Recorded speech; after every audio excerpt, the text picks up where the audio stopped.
বিসমিল্লাহির রহমানির রহিম। প্রিটেস্ট পরীক্ষায় অথবা টেস্ট পরীক্ষায় বরাবরই এই অঙ্কটা আসে। শিক্ষার্থীরা এই অঙ্কটার কোন জায়গায় ভুল করে নাম্বার পায় না, আমি সেই জায়গাটা তোমাকে চিহ্নিত করে অঙ্কটা করে দিচ্ছি। এখন দেখো, এটা হলো উদ্দীপক। এখানে একটা গুরুত্বপূর্ণ তথ্য দেওয়া আছে। সার্বিক সেট ইউ দেওয়া আছে এবং ভিতরে কন্ডিশন দেওয়া আছে। এই সার্বিক সেটের উপাদানগুলো হবে স্বাভাবিক সেটের অন্তর্ভুক্ত এবং সব সদস্য না স্বাভাবিক সেটের, শুধুমাত্র যারা বিজোড় তারা। এটা হলো অঙ্কটার টার্নিং পয়েন্ট। পরবর্তীতে এ সেট, বি সেট এবং সি সেট দেওয়া আছে। তার মানে এ সেট যখন তুমি নির্ণয় করবে তখন এই ইউ সেটের সদস্যগুলো নিয়েই তৈরি করতে হবে। বি সেট যখন নির্ণয় করবে একইভাবে ইউ সেটের সদস্য নিয়ে নির্ণয় করতে হবে, এবং সি সেট যখন নির্ণয় করবে তখন একইভাবে তোমাকে ইউ সেটের সদস্য নিয়েই তৈরি করতে হবে। কারণ এখানে সার্বিক কথাটা বলা হয়েছে। সার্বিক শব্দের অর্থ হলো নিচের সবগুলো সদস্য এই সার্বিক সেটের উপসেট হয়। এই হলো অঙ্কটার মূল টার্নিং পয়েন্ট, যেখানে শিক্ষার্থীরা ভুল করে। এখন আমি তোমাকে অঙ্কটা খুব সহজ পদ্ধতিতে করে দিচ্ছি। দেখো, প্রথম আসো যে আমরা প্রথমে আগে সার্বিক সেটটাকে আইডেন্টিফাইড করব। দেওয়া আছে সার্বিক set U, X is elements of N if X বিজোড় সংখ্যা।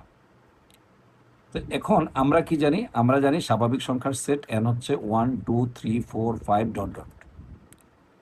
কিন্তু এখানে বিজোড় সংখ্যা বলার কারণে এই সবগুলো নাম্বার ইউর অন্তর্ভুক্ত হবে না, শুধুমাত্র এই স্বাভাবিক সংখ্যার সেটের বিজোড় নাম্বারগুলো অন্তর্ভুক্ত হবে।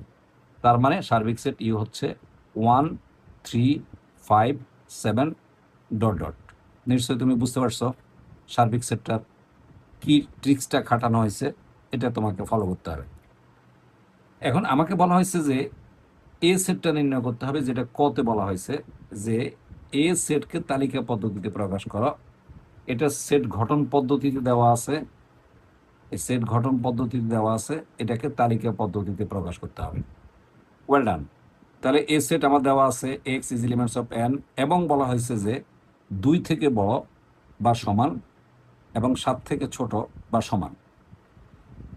যেহেতু ইউ এই যে এ সেটটা এই সার্বিক সেটের উপসেট, কারণ এখানে সার্বিক সেট বলা হয়েছে, যে সার্বিক সেট বলা হয়েছে, তাহলে ডেফিনেটলি এই কথাটা অনেকেই লেখে না।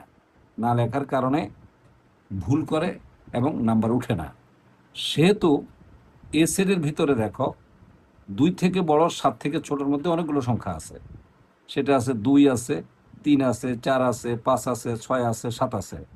কিন্তু প্রশ্ন হলো এই সেটটা যেহেতু সার্বিক সেট ইউ এর উপসেট, তাহলে এর ভিতরে জোড় নাম্বারগুলো বাদ দিতে হবে। তাহলে এ সেটে কারা থাকবে? 2 থাকবে না, 3 থাকবে, 4 থাকবে না, 5 থাকবে, 6 থাকবে না, 7 থাকবে। দেখো, এই যে 3 5 7, ডেফিনেটলি তুমি 1 নম্বরটা পেয়ে গেছো, 2 মার্কস। এই জায়গাটাই ভুল করে শিক্ষার্থীরা কি লিখে দেয়? 2 3 4 5 6 7 হবে না, কারণ এটার সাথে এটা রিলেটেড, কথাটা মনে রাখতে হবে। এবার খতে আসো। খতে কি বলা হয়েছে? যে এ প্রাইম সেট বের করতে হবে এবং সি বাদ বি সেট নির্ণয় করতে হবে। অফকোর্স আমরা প্রথমে, তাহলে আমাকে এ প্রাইম সেট তো আমি পেয়ে গেছি, তাহলে আমার আর কষ্ট নাই। আর প্রাইম মানে হলো যেটাকে আমরা বলি সার্বিক সেট থেকে বিয়োগ করতে হবে, অর্থাৎ সার্বিক সেটের পূরক সেট। তাহলে আমরা সার্বিক সেট পেয়ে গেছি। দেখো এখানে এই সার্বিক সেটটা আমরা কতে পেয়ে গেছি সেটা লিখে দিলাম। এবার ক হতে আমরা পাই এই সার্বিক সেট এত। তাহলে অবশ্যই এই প্রাইমটা যখন আমি লিখব তখন আমি লিখব সার্বিক সেট ইউ মাইনাস এ। তাহলে এই যে ইউতে যা আছে তা লিখলাম এবং এতে যা আছে তা লিখলাম। তারপরে আসে আমরা ফলাফল বের করতে গেলে আমাকে কী করতে হবে? যে এটা নিয়মটা কি? নিয়ম হলো এই ইউ এই সেটটাই এখানে লিখবে, তবে এর ভিতরে এর কোনো সদস্য যদি থাকে তাকে বাদ দিয়ে লিখবে। তাহলে দেখো 3 বাদ যাবে, এর 3টা বাদ যাবে, 5টা বাদ যাবে, 5টা বাদ যাবে, 7টা বাদ যাবে, 7টা বাদ যাবে। তাহলে স্পেশালি তাহলে কে থাকবে? 1 থাকবে, 3, 5, 7 থাকবে না। এখানে কিন্তু আরো অনেক বিজোড় সংখ্যা আছে, এরপরে 9 আছে, 11 আছে, 13 আছে। তাই আমি শুধু একটা সংখ্যা দিয়ে লিখলে তো জিনিসটা ভালো লাগবে না, তাই আমরা পরবর্তী আরো 2টা সংখ্যা লিখে দিলাম।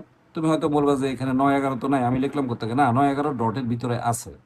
তাই আমরা শুধু একটা সংখ্যা না লিখে কমপক্ষে 3টা সংখ্যা লিখলাম। এই যে 1, এই 3টা বাদ, তারপরে 9 থাকবে, এরপরে 11 থাকবে। নিশ্চয়ই তুমি এই অংশটা বুঝতে পারছো। আবার আমাকে বলা হয়েছে, দেখো এই সি বাদ বি বের করতে হবে। তাহলে আমাকে সি সেট বের করতে হবে এবং বি সেট বের করতে হবে। দেখো এট ফার্স্টে আমাকে এটা শেষ আমার, এখন আমাকে বের করতে হবে সি আর বি বের করতে হবে। তো সিতে কি দেওয়া আছে দেখো, এক্স, আগে বিটা বের করি। এক্স ইজ এলিমেন্টস অফ, দেখো 3 থেকে বড়, তাহলে 6 থেকে ছোট, তাহলে বি কিন্তু ইউ সেটের উপসেট।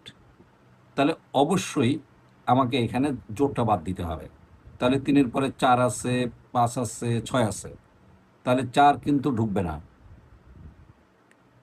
5 ঢুকবে, যেহেতু সমান চিহ্ন নাই, তাহলে 3ও ঢুকবে না, 6ও ঢুকবে না, তাহলে শুধুমাত্র 5 ঢুকবে। দেখো বি সেটে শুধুমাত্র 5 ঢুকছে। আবার সি সেটও কিন্তু ইউ সেটের উপসেট। এই কথাটা বারবারই আমি বলে দিচ্ছি, এই কথাটা বারবারই লিখে নিবা, এই কথাটা বারবার লিখতে হবে। এবার দেখো এটা আমি খুবই সুন্দর এবং সহজ কৌশলে তোমাকে অঙ্কটা করে দিচ্ছি। অনেক এক্স ইজ ইকুয়াল টু 1, 2, 3, 4, 5 এভাবে ধরে করার দরকার নেই। তুমি এই সি সেটটা এভাবে বের করবে। দেখো এখানে সি সেটে কয়টা পার্ট আছে? দেখো এই একটা পার্ট আছে, এই একটা অঙ্ক, আবার এটার সাথে এই পার্টটা নিলে এটা আরেকটা অঙ্ক, এবং মাঝখানে এই যে দেখো এবং এর জন্য কমন সেট আসবে। তাহলে দেখো এই যে সি সেটটাকে যদি আমরা এই সেটটাকে যদি ভেঙে লিখি, তাহলে এই যে সি সেট সমান সমান আসবে x is elements of x is elements of N, এবং এবং x square is greater than 5। প্রথম পার্ট শেষ। এই যে এই এবং এর জন্য কমন চিহ্ন। আবার নতুন করে আমি যদি আরেকটা সেট লিখি, তাহলে এই কথাটা কমন রাখতে হবে, এই কথাটা কমন রাখতে হবে, x x is elements of M, এবং x cube is less than 130। তাহলে দেখো কে কে ঢুকবে। আমাকে বলছে যে এক্স স্কোয়ারের বর্গটা 5-এর থেকে বড় হইতে হবে। তাহলে 1-এর বর্গ 1, 5-এর থেকে ছোট, বড় না, তাহলে 1 ঢুকবে না। 2-এর বর্গ 4, 5-এর থেকে ছোট, তাহলে 2ও ঢুকবে না। 3-এর বর্গ 9, 9 কিন্তু 5-এর থেকে বড়। এরপরে যত বিজোড় আছে সব বিজোড় সংখ্যার বর্গ কিন্তু 5-এর থেকে বড় হবে। তাই 3, 5, 7 ডট ডট এগুলো ঢুকবে। এটা হলো প্রথম পার্ট হয়ে গেল। দ্বিতীয় পার্ট হলে ঘন 130-এর চেয়ে ছোট। তার মানে 1-এর ঘন 1, 130-এর চেয়ে ছোট, তাহলে 1 ঢুকবে। এই দুই তো আমি লিখতেই পারবো না। 3-এর বর্গ হলো 27, 3 3 নয়, 3 নং 27, 27 অবশ্যই 130-এর চেয়ে ছোট, তাহলে 3 ঢুকবে। এরপরে আমি 4 তো লিখতেই পারবো না, 5, 5 লিখলে 5 5 আর 25, 5 25 125, তাহলে 5 ঢুকবে।